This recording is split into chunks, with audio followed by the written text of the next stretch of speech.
in 314 for a shooting at Century Theaters. They're saying somebody's shooting in the auditorium. Roger, keep your fires west of the smoke. You're cleared hot. An officer hit. Send me the world. Don't go over that fence. Don't go over that fence. Grab the shotgun again. Welcome to Tactical Tangents.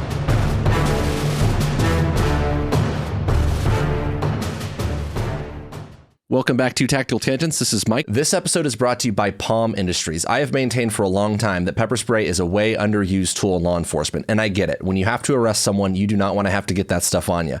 But in personal defense or concealed carry scenarios, you want to create standoff and increase the distance, not go hands-on. I can tell you hundreds of stories about confrontations I have been involved with in real life that were resolved with some form of less lethal long before a gun would have been an option. Why not carry some in your pocket? Palm pepper spray is small, easy to carry, and it's effective. If you need something in between harsh words and a gun, this is a $12 solution. It's available on Amazon, makes a great gift. Go check them out at palmpepperspray.com. That's palm, P-O-M, pepperspray.com. And this is Jim. This episode is also brought to you by ManusX. We've talked a lot about the tactical fantasy on this podcast, and one of the quickest ways to break your tactical fantasies and actually improve your performance is by getting real feedback. One of the ways you can do that is with ManusX. You're not going to get better at shooting on your own. You need practice, data, and coaching. And you need to make the most of your ammo with good live and dry fire training. Manus is a family of training devices that tracks you while you train. It times and tracks everything you do in a drill and coaches you as you go. It is indispensable to taking your shooting to the next level. Go find them on manusx.com. Well, Mike, it's time to talk about bombs. I like bombs. I've dropped some bombs. Yeah. Bombs are cool. I've been around some things that go boom. Used to work on a bombing range. Used to make it really exciting when I'd go through airport security and had all kinds of residue on me. Yeah. But specifically, bombs as they relate to law enforcement, private security, private citizens, personal safety communities. It's a lot of fun on 4th of July. You can blow your fingers off. But there are probably some things we need to talk about in the context of tactical tangents. And there are a lot of good reasons why we need to develop out our understanding of this, right? Bombings happen a lot, and maybe a lot more than maybe some of our listeners realize. If this is not a thing that you track, you may not know all the things happening kind of around the country and around the world as it relates to improvised explosive devices, IEDs, or homemade bombs. They can be really dang dangerous, and they can kill a lot of people. And we seem to be in what I think a meteorologist would call words are hard. Would call like favorable conditions, sort of like a hurricane watch or tornado watch, right? You got the right amount of humidity, you got the right amount of pressure, you got the right amount of temperature. The El Nino is in effect, or La Nina, whatever it is, down by the river. You got all this stuff, the onomatopoeias and the coming together. To make bombings more of a factor for us in the tactical realm. And that should get our attention, right? So sort of like I said, like a hurricane watch, right? There's enough people around the world and here in the United States who have enough will, the desire to do something, and enough skill, the knowledge for how to do it, and the raw materials, as I know from every movie ever, you can put together from a Safeway or a Home Depot, right? So the materials are already out there. So we have the makings for some really nasty bombing scenarios. And in the context of the things that we talk about on the show, there are so many lessons that we can take from the scenarios that have happened in the past. For example, Jim described how people here at home have the resources and the knowledge and the will to do it. That describes every domestic terrorism incident ever. There's tons of examples of that already. And each one of those case studies has lessons and implications and things we can take away and learn from it. And we've done some of those case studies on some scale, but tonight it's a little bit less about the case studies and a little bit more about the actual bombs and the bombing, like the devices themselves is kind of what we're going to get into tonight. We'll breeze over some case study stuff, but for the most part, we're actually going to talk about dealing with these devices. And I think this is an important enough topic. We're probably going to end up doing a series. We're probably going to talk to some experts. We're probably going to do some deep dives on some incidents that have happened. I'll bring in one of my bomb squad buddies. That'd be cool. I talked to one of my favorite EOD guys, Travis, as he likes to be called, in doing the research on this one. So this is kind of your overview, kind of give you a sense of what it is we're dealing with when it comes to the bomb stuff. And as with a lot of things we cover on Tactical Tangents, this is a tricky topic. We don't want to inspire or inform the dirtbags. And we understand that there's a lot of expertise you can't develop over a podcast, right? But not talking about it isn't going to help us, right? We need to talk about it. And we want to inspire you to get smart on this stuff so that you can defeat it. That's what we're going for. So how do you get smart on it? You go on the Googles and you say, like, how to make a bomb. Well, please don't do that. Yeah. Don't do that, but you could. Don't do that. That's the thing. And it's a free country, right? There's a First Amendment. You can go learn whatever you want, but you're going to get attention doing that. I believe. You're definitely going to get attention. Yeah. And when Jim talks about this being tricky, one of the things that helps us balance that a little bit is that there's a lot of material out there that you can Google and find. You can Google how to do this stuff and you will find everything you need to know. So we're not sharing any secrets here, but there's some context that goes into that. There's just I don't want to say the tradecraft or the craftsmanship that goes into it, and then ways that we can deal with some of that. And so, yeah, the bad guys can go do their own research and they can study past attacks. And the thing is they have their own publications and resources that they can get into. You can go Google Al-Qaeda's Inspire magazine. And in fact, this is something in some of my circles we've talked about, like, do you want that in your browser search history?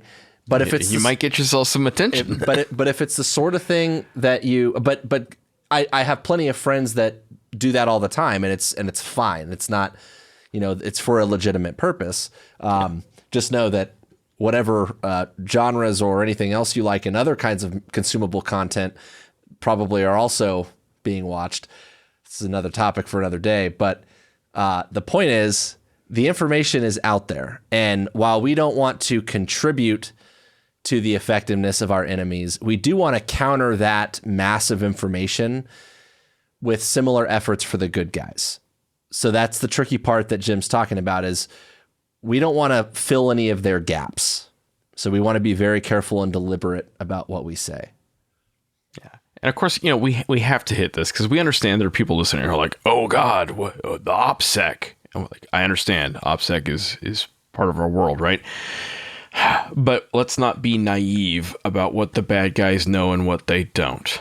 Let's not kid ourselves. They know plenty, and it's time for us in a lot of ways to catch up. So that's what we're going for right now, is we're trying to educate the good guys, and it is time to achieve some parity on that. As with all tactical hazards, we need to understand the risk picture. Like, what are we dealing with here? How common is this? How severe is it? So how common is bombs and bomb threats in domestic security? Well, let's sort that out. Where do we consider it on that ORM scale, the operational risk management scale, as far as likelihood and severity combined, right? Homemade bombs, or in military speak, like I said, it's improvised explosive devices, IEDs, or if you're from the South, they pronounce it IUDs. That's a whole different thing. True story. Like, a bunch of my Army buddies pronounce it like that. That's a different podcast. But like as a completely in different show. Yeah. So IEDs, improvised explosive devices, homemade bombs, which are defined as like literally any bomb that isn't made in a bomb factory, right? Like anything that's like a DIY kind of situation. You go on the YouTubes, get yourself some plywood, some PVC, and off you go. Those are exceedingly common, especially if you count like the little guys, right? And there are all kinds of little guys. There's things people do with water bottles and dry ice. There's fireworks, MRE heaters. MRE heaters that literally every JROTC kid on Earth has figured out by now. those are exceedingly common, but even some of the bigger ones are pretty darn common. And what it gets you is depending on how you count them and where your thresholds are, there's about a dozen incidents a week nationwide. And again, it varies week to week. It varies location to location. It depends on where you draw your cut lines for what really counts for a bomb. But let's say about a dozen a week. Yeah, it varies in legitimacy and, all of that as well. Some of them are more legit. Some of them not so much. Yeah. And thank God they tend to be small and they tend not to work well. And there's no big geographic pattern. Like, they don't all happen in Texas, right? Bombs are where the people are. So where there are people who will make bombs. And I believe, and a lot of the expert friends in my realm who deal in this sort of thing, believe that we are extremely fortunate that we have not seen more significant IED attacks. Yep. I've heard the same sort of thing. And particularly if you go to the sort of training where you learn really how easy some of it is to do, it will terrify you. Yeah. And understand, in terms of the conditions being favorable, one of the things I mean by that is there is a ton of knowledge floating around, and some of it ain't that hard, right? So you got, in one corner, hundreds of thousands of military veterans who have been around all kinds of different explosives, both factory made and not factory made. You have grad students in every chemistry department in every university in the country. You have hobbyists who just explore for fun into this realm. You have professionals who deal in mining and demolitions. Oh, and you also have like Al-Qaeda and ISIS. You have international terrorists and foreign government actors who are teaching them how to do things. So what you get are these like clusters of knowledge. You get clusters of people who have perforated wells and people who have made roadside bombs in Iraq and people who have dealt with roadside bombs in Iraq. And because of all of those clusters, you have to kind of assume that you're going to see more, and you're going to see more sophisticated bombs and more like what we saw in Iraq and Afghanistan. That doesn't mean I think that, tomorrow Phoenix is going to turn into Fallujah. But the knowledge is there to do exactly that, to make explosively formed penetrators if they wanted to, or big roadside bombs if they wanted to, right? And this is the other thing that we get sucked into in terms of the conditions being favorable, is thinking that all of this stuff is just over there. And it's over there until it isn't. If you go through and read some of the 9/11 Commission reports, my hometown where I live now, like one of the hijackers was doing his flight lessons here and living here in this city. So, and it wasn't just, obviously they were from kind of several places over the country, but they are here. Like, the bad guys are here. So don't trick yourself again into thinking that it's only over there, because it might be harder to get some of the sourcing. It might be harder to hide. But it's absolutely possible. Yeah. So how do you spot these things? Well, do they look like the cartoon with the little like sticks of dynamite and the clock attached to it? the Acme symbol. The Acme symbol, Acme Bomb Company. So the devices themselves take tons of forms, and there's guidebooks that the military gave me back when I was going to Iraq and Afghanistan a lot. There are actual IED petting zoos that bomb squad guys go to, where you can go see mock-ups and diffuse versions of these bombs. But big picture, most of what you see are pipes, like literal PVC or steel pipes with caps on them, right? Often what you're seeing is some sort of a pressure container, because it uses the overpressure to get that high order kind of detonation thing. That's why pressure cookers came up in the context of the Boston Marathon bombing. Ironically, if it looks like a cartoon bomb, that's probably a novelty or probably a hoax. If it looks like a classic bomb, it's probably not Not anything to get too excited about. Someone's trying to make it look like something. Yeah, you should still respect it. You should still probably, call a friend, call in the pros. Friend, yeah. But understand the ones that really kind of get my attention up are if it looks like a pipe or if it looks like a pile of junk, like a pile of shit wrapped in tape. That gets my attention. That is more often what you see in terms of IEDs. You often see things that look a lot like fireworks. And in a lot of cases, like the littler ones are just that. It's smokeless or black powder in a cardboard tube. And we also, when we're picturing these bombs, consider fire bombs. And the classic firebomb is the trusty Molotov cocktail, which is a bottle with some sort of accelerant in it and a wick. That's all they need in order to cause a lot of damage, right? One thing that you have to look out for too is Jim mentioned the pile of junk, and something that is out of place. Obviously, it helps if you're walking through or traveling through an area that you're familiar with, but like the backpack that gets set on the ground at the sporting event and left unattended, that's weird. The Boston Marathon, that was it was pressure cooker in a bag left next to a trash can. It's like, what is that doing there? That doesn't fit, right? It's stuff like that. So with all those different forms that it could take, and there are a lot of different forms, it's kind of up to the imagination of the bad guy. Understand that there's also a big spread in terms of employment tactics, the tradecraft with which they will deliver the bomb. Consider a lot of different ways we can divide that up. There's mass bombers like a truck, a vehicle-borne IED. Take Oklahoma City, right? 1995, Timothy McVeigh rolls a truck up to a federal building, detonates it, kills 168 people, including 19 kids at a daycare. So if you're concerned about things like school shootings and mass violence attacks, I feel very strongly that you need to include things like that in your risk mitigation for mass violence. And that was a big one.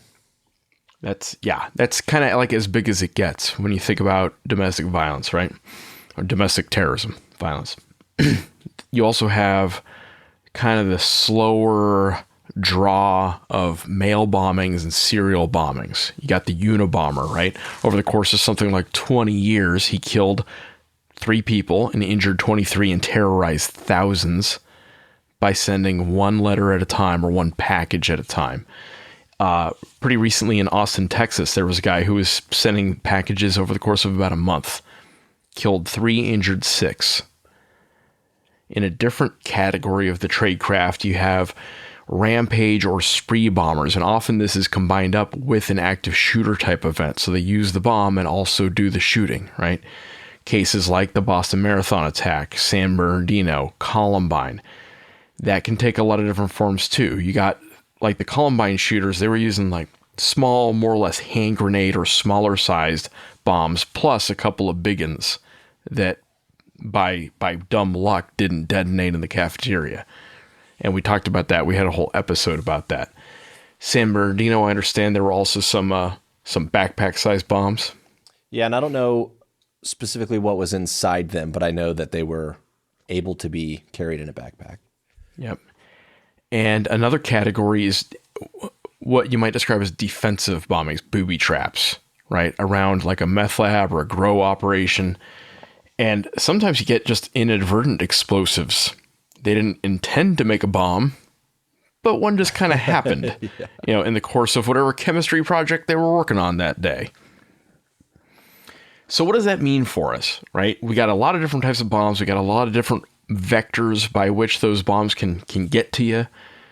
Well, what it means for us is you can't lock yourself into one fantasy, one mental image of what a bomb is supposed to look like. And you can't lock yourself into one scenario in which you're going to encounter a bomb. Similarly, you can't lock yourself into one demographic. Is it all Middle Eastern men? Is it all bubbas? Well, yeah, it turns out both know how to make bombs. Okay? So that's a thing you got to consider. So how do we make them not want to blow us up? How do we best deter bombing as a threat vector? Well, if you run security anywhere, you need to consider things like metal detectors and x-rays. And this is a thing that confuses people in the security world. Like, can you sneak a pocket knife into a government building? Yeah, people do all the time. That's not really what it's trying to get, though. It's trying to find the guy with the vest on. Okay? In many cases at big buildings, they're looking for bombs with that stuff, and it's harder to hide a lot of material when you know it's going to get x-rayed. Now, if you're a high-profile target, understand that you may not be able to deter it. Understand that all the x-rays and metal detectors in the world may not keep that device away from you. It'll just mitigate it to the point that the attack happens, hopefully at a place where it's mostly transient activity and not where people are actually gathered. Yeah, not in your desk, right? For example, right? Now, if you're low profile as targets go, one of many targets, one of the best things you can do is just keep your car in the garage and consider that police cars are desirable targets. I don't know, Mike, if you have any stories about police cars that have been messed with sitting in driveways, that kind of thing, but I know it does happen. We've had them messed with. Yeah, nothing necessarily IED related, but certainly messed with. That's for sure. So it may not be a bad idea if you're any level of target, do a walk around on the car. Now, do you have to take the car apart every morning? Probably not. But you can at least create a baseline for what normal looks like and what not normal looks like when you walk around your car. So how do you defeat the ones that you can't deter? Do you need to, set up every building like it's a bunker so that it can survive the attack? Well, maybe. It depends on what your facility is. If you run a nuclear power station, maybe you do need to have some hardening, right? Is that something you can reasonably do at your house? Well, gosh, if you're a high threat for getting bombed at your house, maybe you need to make different life choices, right? If there's a credible threat or you're a high profile cat, you probably need help doing this. You probably need to bring in expertise. You probably need to bring in people who understand the architecture of a defensible building or facility. But big picture, just consider standoff is a big deal. Distance is a big deal. Don't let vehicles right up against your building or inside of your building. And it's important to understand that standoff, distance, and cover, things that stop fragmentation, are different. Note that some materials that people use to block vehicles, like cement, those same materials can spall and can fragment and can cause casualties themselves in a detonation. So there's all kinds of cool material science here that you probably do need to bring in some expertise on.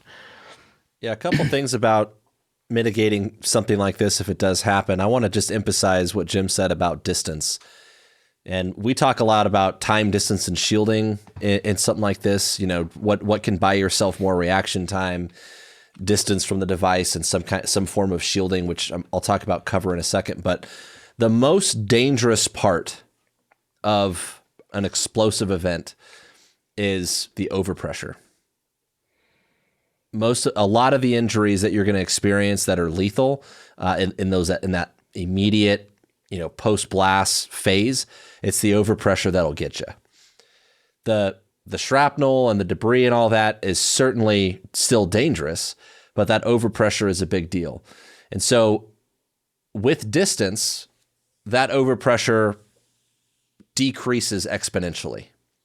So distance is your friend. The farther you can get away from that thing, the better, because the overpressure will reduce quite a bit. So if you have an option between hit the deck or run away, you should probably run away most of the time. That's not 100%. There are times where hitting the deck might be appropriate, but generally speaking, distance is going to be your best friend. And in terms of cover, like Jim said, it's not just the standoff and the distance thing is one thing, but usually when we think of cover, we're thinking about like a ballistic threat, right? We're thinking about penetration from a piece of metal. In this context, if overpressure is one of our biggest concerns, some of that shielding can come from just like getting around the corner of a building. You're not necessarily trying to stop the metal stuff from going through the walls. You're trying to give that overpressure a path of least resistance kind of around you. So like turning a corner can help you. And one of the things to also understand about overpressure is it can be amplified by reflection. So if you are in a building, an explosive event inside a building where you're contained by four walls, a ceiling, a floor, that's a lot more dangerous than something out in the open. So if you are in a structure, getting out of it is a big deal. And if you are like, let's say between buildings where the device happens to be, like getting out from between that narrow channel is probably a good idea. So that's some overpressure 101. So Mike brings up an interesting point with that overpressure thing. There are two basic ways a bomb can damage you, right? It can send splinters or shards into you from either its own components, a fragmentation sleeve or ball bearings, screws, whatever they put into it, or by creating flying debris. Shatters a window, sends that shattered glass into your body, or through the blast / overpressure / concussion that can squish you. And not just squish you, but it squishes things like your lungs and squishes things like your brain and your ears. And the more confined you are, the more squish you're going to experience. And squish is not a thing you really want to experience, right? You have to defeat both the shrapnel and the blast. And that's the bottom line here. And I want you to think about this in two contexts. There's the before the bomb happens, when you're thinking about the layout of your building or your facility, when you're thinking about how far away cars are allowed to park, or how far away you want your outer cordon, your entry control point. Okay. And then there's, in whatever context you come across something that you think is a bomb. So there's two different contexts. There's before the bomb, you're trying to maximize distance. You're trying to put hard things between you and that bomb. And then there's the, oh my God, there's a bomb. What do? Don't loiter right on top of the bomb. Get out, get away from it, put distance between you and the bomb. If you see the bomb squad guy running, try to keep up, right? There's a t-shirt about that. Yeah, this is a tactical pro tip here. Yeah. And put things between you and the bomb, but, consider that. That's a good point. I mentioned turning around a corner of a building. And one of the things that we always talk about, especially when we do, explosive breaching, if you can see the device, it can see you. So that's like that, think about putting... That's why you have to close your eyes. Huh? That's why you have to close your eyes, or you walk away with the explosion in the background for the cool action shot. But if you can get around a corner where you're not in line of sight with it, then some of that overpressure and risk of fragmentation will be reduced a little bit. Yeah. So we've hit on a little bit, how do you prepare for it in terms of the architecture and layout of your facility. We talked a little bit about what do you do when you walk up on something where you're like, ooh, that's a bomb. I need to get away, right? Get away. That's what you do. How do you handle a bomb threat? Someone calls the 911 operator, says, ha, I placed a bomb. Or someone calls your office and says that. Picture it didn't happen. Yeah. It's funny you mentioned that. So bomb threats have evolved a lot over the years. They actually used to be a pretty common tactic, and often enough, they were associated with an actual bomb. This was a TTP that was common in the Irish Republican Army during the Troubles between Northern Ireland and the United Kingdom. This was common in the 60s and 70s with various political movements in the U.S. They would call in the threat and say, hey, we placed a bomb here, create a bunch of disruption. They would maybe sometimes set off the bomb just to prove they were serious, right? Nowadays, that warning happens a lot less. That tactic has mostly gone away. Doesn't mean it never happens, but it doesn't happen much. So very often, the phone call is intended mostly to be disruptive. Yeah. And often it's associated with schools. I put a bomb at the school, haha, right? often hoaxes, but you can't guarantee it. And there's a balancing act here, right? We don't want to hand them the win of giving them the disruption they're seeking. We don't want to give them any more attention than we have to. But also, no one wants to accept the risk that there might actually be a bomb.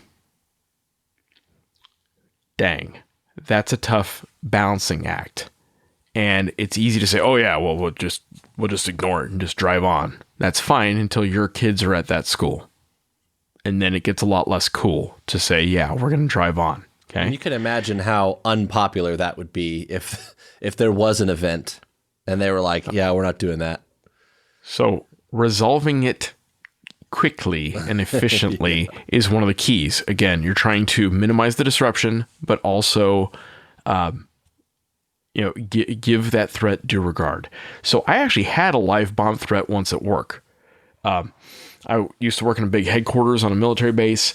A guy called the general's secretary and told her he had planted a bomb and was going to blow up the building. Now, it's funny in hindsight, before that, I had always thought it was dumb that every single phone I ever saw in the military had like the little bomb threat card posted next to it. And there's history there. It had to do with attacks in the 60s and 70s where they would call in threats a lot more often. Well, we really got to fill out that form for once in my whole career. We filled out the form. And she kept them on the line. She actually, she did a great job. She kept them on the line long enough that we could call the base security guys, get them on the phone with the guy. And while they were talking to the guy, the SWAT team paid him a nice visit. It was great. And it ended well. We all left the building. And then as they assessed how seriously they wanted to take the threat, the experts said, hey, let's move further away. And so we moved further away, and they said, let's move more further away. And there's lessons we learned there. Like, distance is a big part of this. Go until you feel stupid, and then go a little further. That's kind of the key as far as when you're trying to figure it out. And there are tables. The military has tables like, a bomb the size of a cardboard box, you need to get X distance away. Bomb the size of a car, you need to get Y distance away. Those are great. Let the bomb technicians tell you how far to go. But when in doubt, just go farther. Just more. Go more. Okay? As far as how you handle a bomb threat phone call, one of the best things you can do is get ahead of it and actually post one of those little checklists by the phones, especially if you are in a place that is likely to get a bomb threat. And you probably already know it if you are in one of those places. 911 call centers, high profile office assistants of high profile people, infrastructure. Go find the template for that bomb threat card. You can Google it. Department of Homeland Security has it, I think, on their webpage. And go ahead and print it out and have it by the phone. If you can, record the phone call. Get out your cell phone and hit the record. And get the caller's voice. That will help. So we talked earlier about like what a bomb looks like. Let's kind of delve into that a little bit. How do you recognize a potential bomb, right? So Mike mentioned somebody leaves a bag at the airport. Is that a bomb? Like, do we need to lose our minds because someone left their bag and went to the bathroom? Maybe. Probably not right away, but maybe. What about you go out to your patrol car in your driveway and there's a cardboard box sitting underneath it? Should you go kick it? Best case, it's full of poop. Best case, no good will come from kicking it, right? Or angry bees. Yeah. So my rule, and this is a judgment call. At the end of the day, it's a call you have to make. Is whatever the situation is, plus one more clue. 1 + 1. So, am I already high risk for whatever reason? That's a +1 by itself. Am I a Supreme Court justice? Am I a mayor of a city? Am I a celebrity? Okay, that's a clue. Have I pissed off the mafia? Have I pissed off the cartel? Okay. Those are clues. That's your +1. That's plenty enough to respect it. Okay. Something to corroborate that would be something other than just what it is at face value. Is there a context clue there, right? Yeah. Can you see anything coming out of it? Is it smoking? Is it oozing? Are there cables or wires? Is there a power source? Those are all things that would be your +1. Okay, I'm going to back off. I'm going to call an authority. And here's the thing about seeing something like that is, as far as like +1, is it smoking or oozing or something like ticking? Is cognitively, what you really have to worry about here is like, what's that? Like, let me get a closer look. Yeah, it's human nature. It's you want to go poke it. Like, let's go investigate. It's like, maybe just leave it alone and back up. Just leave it alone. Fight the urge to want to investigate, right? Yeah. Not your job. Take a picture of it, call the cops. That's what you do, okay?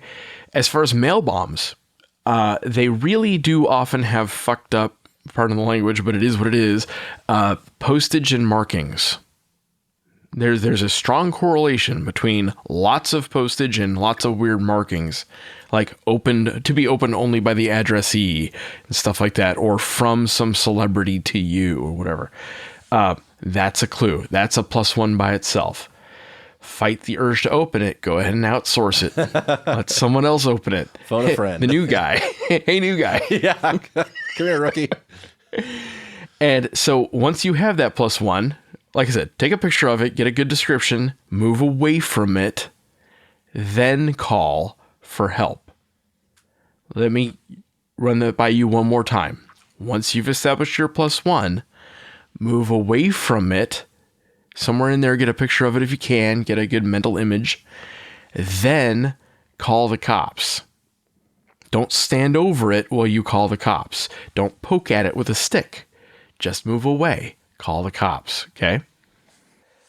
One useful way of looking at this, if you're able to see what looks like an actual device and not just a container concealing a device, is to kind of examine the components a little bit. And again, I tell you cognitively to fight the urge to go and like take a closer look, right?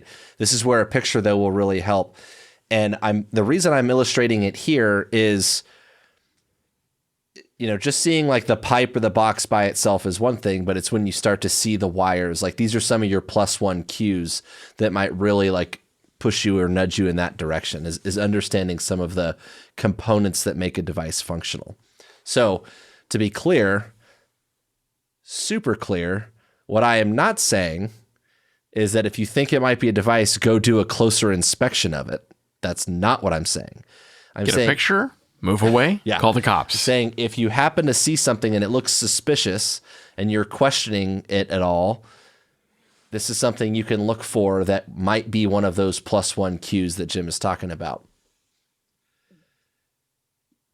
So again, one thing by itself that make it suspicious, it's the cluster, right? So we talk about pies. Most devices that will function require a power source of some form, an initiator, an explosive charge, and a switch of some form.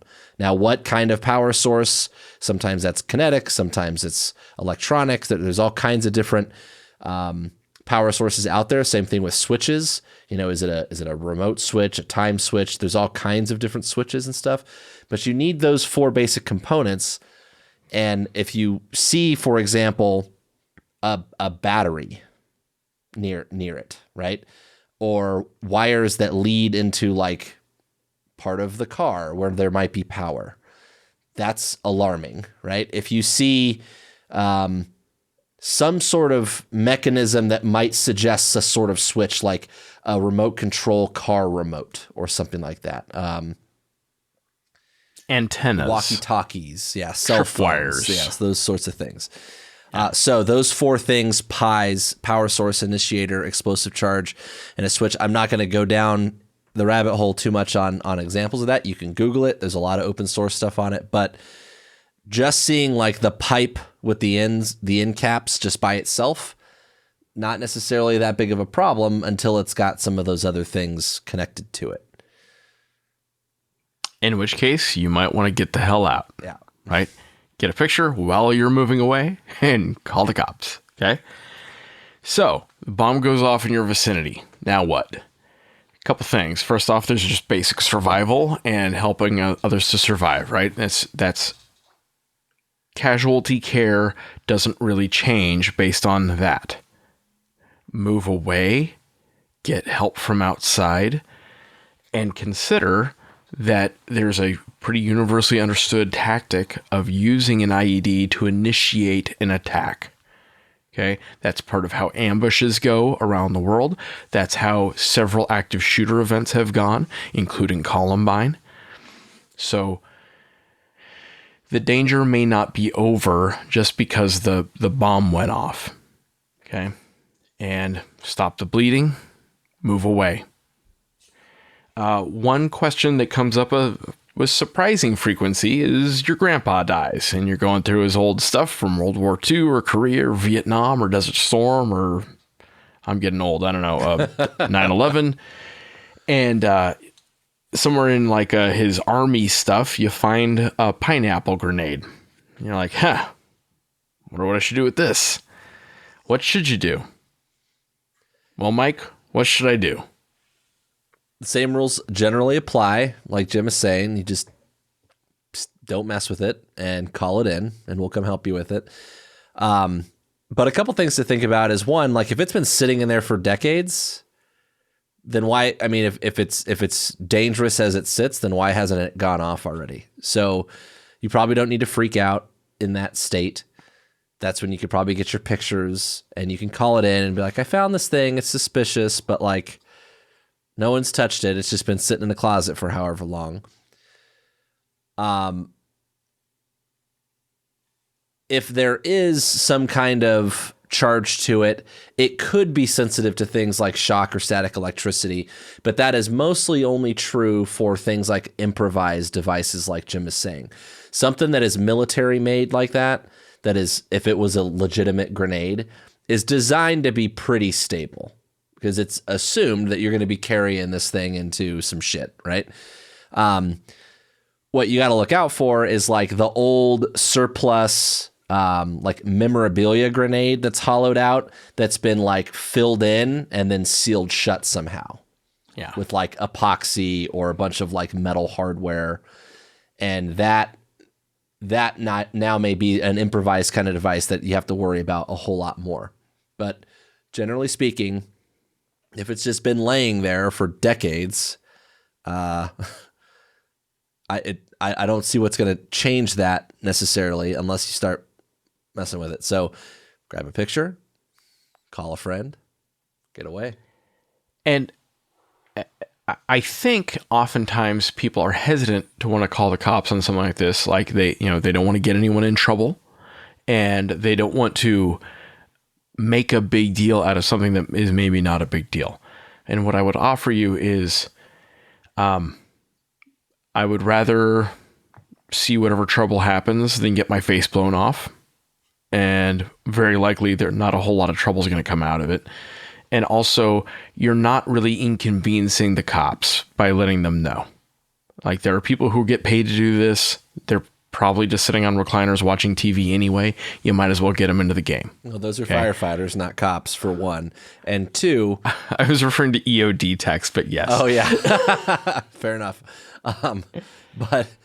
But even as far as the cops coming, like, that still sounds a lot more interesting than some of the other stuff I do on any given day.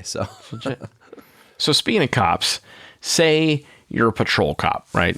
Typical, deputy sheriff in rural area, let's say, and you're serving a warrant, and in the process of serving this warrant, you're searching through a house, you walk in and you see something that just looks weird, trays of stuff out. It doesn't look like a meth lab. It doesn't look like Oxy getting made or whatever it is the kids are doing these days. How do I know I'm looking at a bomb lab, not a drug lab? And then what? And I'll let Mike kind of answer, but something that should stand out to you is often bomb labs, the types of people who make bombs, their science projects tend to look a little like schizophrenic. might be the best way to describe it. There's just kind of piles of science projects. That might be one of your clues. That might be one of your plus ones. Yeah. The reality is the meth lab and the bomb lab might look strikingly similar. And so they're both dangerous. You shouldn't mess with either one of them. And unless you have the specialized training to deal with that sort of thing, then I get out. Usually, if we're dealing with something like that, or that might even be remotely close to that, we're going in there on self-contained breathing apparatus and the whole bit. And there's specialized teams in most areas that will deal with the clandestine lab destruction or disassembly type stuff. So if whether you're not sure if it's a bomb lab or a meth lab doesn't really matter. You probably shouldn't be in there unless you really know what you're doing. But things to look out for, powdery substance that looks like it's drying or it's being held like on ice. Something like that's being held on ice might be temperature sensitive, and that's particularly dangerous. If it doesn't look like food or drink and it's on ice, I'd avoid it. I'm not going to sit here and list out every precursor material to make this sort of thing, but it should stand out to you if you see something in bulk that isn't something normally that people would have in bulk. So, like in the post-2020 world, I go to Costco and buy toilet paper in bulk, but unless I'm running a farm, I don't have like bags of fertilizer hanging out in my shed, really. If you have you see a lot of stuff like that, those things should stand out. But again, distinguishing between the two can be very difficult, and I wouldn't, if you're not sure what you're looking at, I wouldn't mess with it. I'd get out of there. And further, speaking of cops, one of the things I would emphasize as far as getting training is there's a big difference between a SWAT guy who has been trained as a bomb tech and a full-time EOD, explosive ordnance disposal, bomb squad dude, right? And there's real value in having a lot of people trained to at least some level of bomb tech, not in that you're going to have to defuse all the bombs, but someone who knows enough about what they're looking at, who can make a quick assessment and keep the team moving. And think back to things like Columbine. 99 explosive devices were found in the high school. 99. That's one of the reasons it took so long to get the response moving effectively. One of the things you can do is if you have several people trained, they can take a look and say, that's not a thing we need to deal with right now. We're going to go around it. It's safe to move Or they can past take a look at it and say, that's a thing we got to stop and deal with right gosh darn now. Okay, and we'll come back to that, but just consider getting more training for cops on explosives is a risk mitigator in a lot of ways. Okay. And we'll talk about some options for that at the end. So I was talking to a bro who does a lot of this business, and I couldn't think of any examples of a suicide vest in the United States, right? S-vests are very, very common in the Middle East and with terrorist groups. And he was like, well, have you thought about Brian Wells? And I'm like, who the hell's Brian Wells? And he's like, don't you remember the guy with the explosive around his neck who was robbing a bank?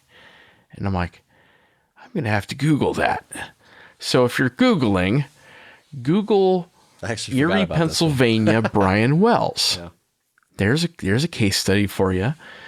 And consider the Christmas underwear bomber. That's an interesting case study. His name, Umar Farouk Abdul Matulab. Check him out sometime. Or just Google Christmas underwear bomber. It'll get you close enough, okay? No, I want you to Google his name. Yeah. Hopefully we'll post a link in the show notes. I also have struggled to come up with examples of a secondary attack on first responders in the continental U.S. That's a thing that cops are taught pretty universally is watch out because, they might set off one attack and then be targeting you for when you show up. It has happened. It just doesn't happen a lot. And it's important to consider that in kind of your risk assessment. And one of the reasons that comes up so much is I mentioned like that Al-Qaeda Inspire magazine. They talk about that. It's like a recommended practice. Like, hey, and then if you want to get more people and really, contribute to the carnage, you can target the first responders in a secondary attack. So, yeah, it has really happened, and it certainly can happen again. But a lot of the reason that we are to think about it is because these guys are recommending it to these dudes carrying out these attacks. I know, particularly if you go back and you listen to the episode that we did on the San Bernardino shooting, there was a secondary device in that scenario. And in fact, part of the way they were able to get a vehicle description on those two is because they were seen trying to get back into the area to trigger the device using like an RC car remote, and it didn't function. Had it functioned, then you would have had obviously that secondary attack that was carried out. But it was on cameras that they were able to see this. I think it was a black Suburban, right? That or an Expedition. I can't remember if it was an SUV. It was an SUV. Yeah, I can't remember if it was a Suburban or Expedition. But they saw it like leaving the area and then like backing down the road, trying to get close, like within range to try to clack this thing off. And for whatever reason, it didn't function and they boogied. But that was one example. I think that's a good example of why setting a cordon is a big deal, right? You control that scene. My understanding is that Columbine was probably intended to have a secondary attack. There were bombs in the parking lot that the shooters were likely going to try to action. Tanks. Yep. The Aurora shooter, his apartment was wired up like crazy. He had all kinds of stuff around his apartment booby trap wise. So I would consider those, but again, consider as far as frequency goes, probably not the most common tactic you're going to see. One thing we haven't hit yet in terms of the spectrum of devices you might run into are weapons of mass destruction or chem, bio, radiological, nuclear, and high-yield explosive CBRN or CBRNE type devices. That warrants its own whole program, and so we will try to hit that at a later date, but the clue that you're dealing with that is usually protective equipment. If you're in a house and there's a bunch of respirators and breathing apparati, that's your clue. You probably need to not be there. That the environment itself is hazardous. You need to back out. Let someone who deals with that deal with it.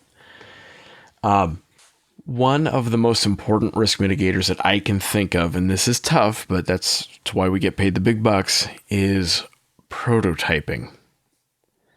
So, serious bad guys with serious plans to do seriously bad things know, generally speaking, that they have to go through some test iterations to make sure the device is actually going to work the way they want it to work. And so if you're getting reports of little bombs going off out in the middle of a field somewhere, you need to take that more seriously than, it's just some kids screwing around. It might be some kids, but they may not be screwing around. And a lot of this knowledge, like you might be able to get some knowledge from Googling, but the most serious knowledge, the stuff that I really care about as far as bad outcomes goes, requires some practice and development. And so that's your opportunity. That's your window, is strange reports of bombs going off in empty fields.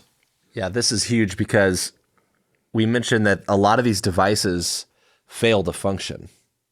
And frankly, it just illustrates not only the lack of expertise, but the level of commitment to really make sure that the attack is going to be effective.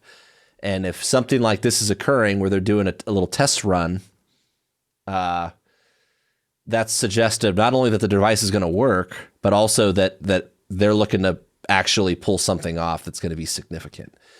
And a couple things I mentioned earlier, the PIES thing, power source initiator, explosive charge, and a switch. A lot of times it's not going to necessarily be a big boom because they're only testing components, right? They're testing pieces of it. And particularly when I talk about an initiator, what I mean is a smaller stronger explosive to set off a bigger, more stable explosive. So a lot of times they're just messing with that, the smaller one that's going to kick off the big one. Yep. So if you're getting weird reports like that, and there's examples of it, I don't have the list of. I was in a class once that discussed some of those, and there was a couple examples. But yeah, like if you live in a rural area and you're like, I keep hearing these like loud noises coming from that guy's like farm property, might be worth reporting. Yep. So as for key takeaways, the risk is real. And the conditions are favorable at the macro level. Big picture, the risk is real. But the risk also isn't crazy. We don't need to lose our minds about, oh my God, there's an IED everywhere. Both the devices and their methods of employment can take a lot of different forms. So don't lock yourself into a constrained mental model for them, what they look like, how they're going to affect you, okay? Getting additional formal training for your agency, whatever agency that is, or military unit, is useful. And even as a private citizen, the more aware you can become of this, the more helpful you are. Okay.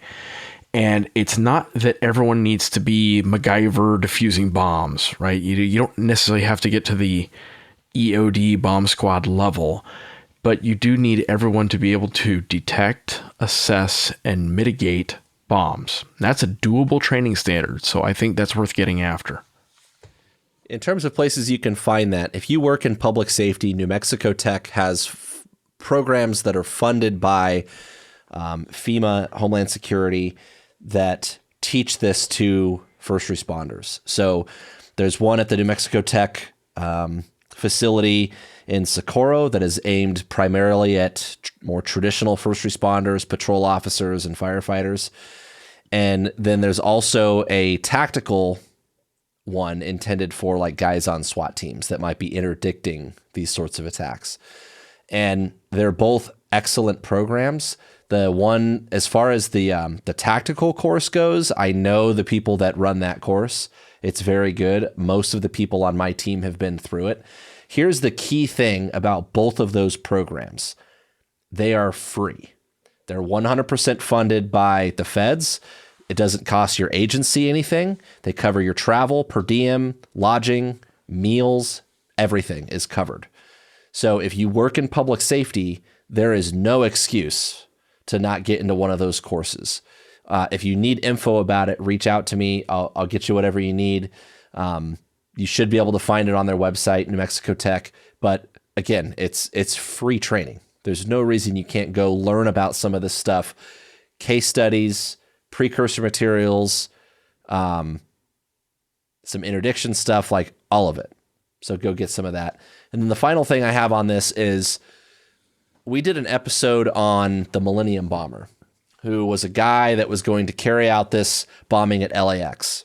And the reason it was stopped was because one customs agent at the port noticed some suspicious behavior and sent the guy to secondary. That was it.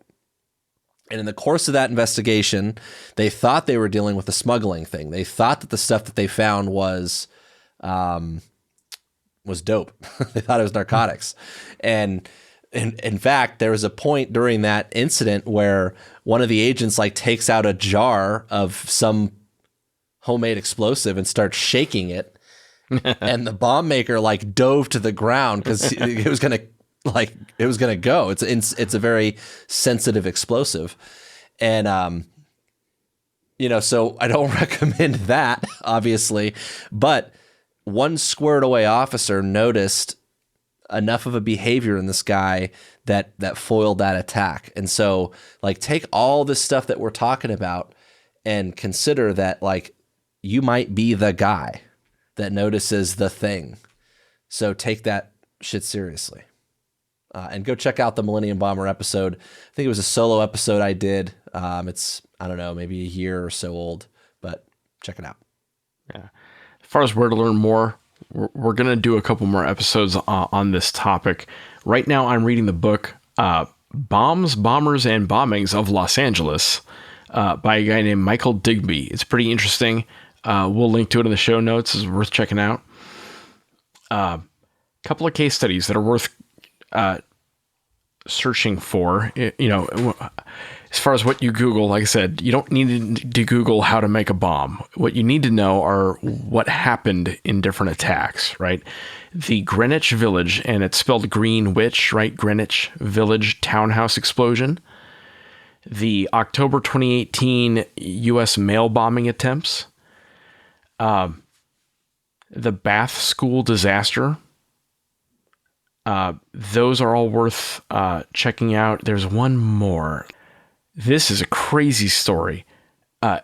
Go find, and the FBI website has an article about this, a couple articles, the Harvey's Casino bomb.